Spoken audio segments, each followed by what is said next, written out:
नमस्कार प्यारे बच्चों। आज हम सभी लोग कवि नागार्जुन के द्वारा रचित फसल नामक पाठ का सारांश पढ़ेंगे।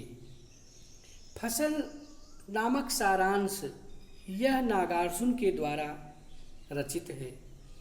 इस फसल नामक कविता में कवि ने फसल के बारे में बताना चाहा है कि फसल अनेक नदियों, लोगों के परिश्रम, खेतों की विभिन्न प्रकार की मिट्टियों का परिणाम है। नागार्जुन जी कहते हैं कि फसल अपने आप उत्पन्न नहीं होती है। फसल को उत्पन्न करने में बहुत से प्राकृतिक तत्वों का सहयोग है। फसल हमारे देश में एक दो नहीं अपितु अनेक नदियों के जलों का मिश्रण है। अर्थात हमारे देश में एक दो नहीं अपितु अनेक नदियां बहती हैं। उन नदियों के जल से फसलों को सींचा जाता है। फसलों को उपजाने के लिए एक दो नहीं अपितु लाख लाख करोड़ करोड़ लोग दिन रात परिश्रम करते रहते हैं। फसल अनगिनत किसानों और मजदूरों के परिश्रम का फल है। फसल केवल एक या दो नहीं बल्कि अनेक खेतों की मिट्टी का गुणधर्म है। फसल मिट्टी की उपजाऊ शक्ति पर आधारित है।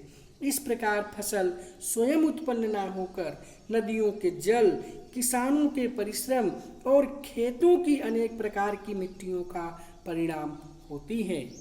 कवि ने पृथ्वी, जल और परिश्रम के समन्वित प्रयास से फसल का निर्माण संभव है, इसके बारे में भी बताया है। फसल के बिना हमारा जीवन निरर्थक है।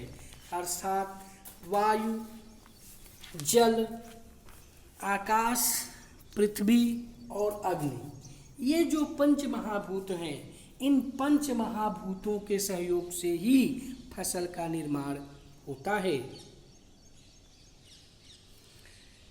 फसल की उत्पत्ति से संबंधित प्रश्न पूछने पर कवि स्वयं ही इसका उत्तर देता है।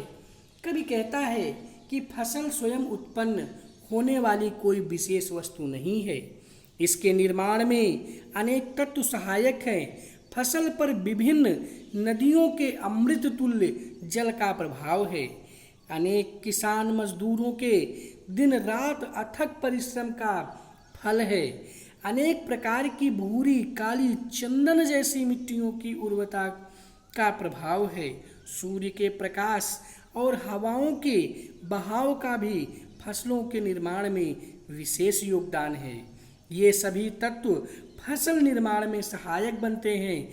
अतः मानव श्रम के साथ पंच महाभूतों का भी फसल के निर्माण में विशेष योगदान है। कवि ने फसल को नदियों के पानी, किसानों का परिश्रम, मिट्टियों के गुण, सूर्य की किरण, हवा के बहने का मिश्रित रूप बताकर देश की मिट्टी और किसान मजदूरों के प्रति अपने विशेष स्नेह, प्यार, लगाव को स्पष्ट किया है। प्यारे बच्चों, इस तरह से हम लोगों ने नागार्जुन के द्वारा रचित फसल नामक कविता का सारांश पढ़ा। आज के लिए बस इतना ही। धन्यवाद।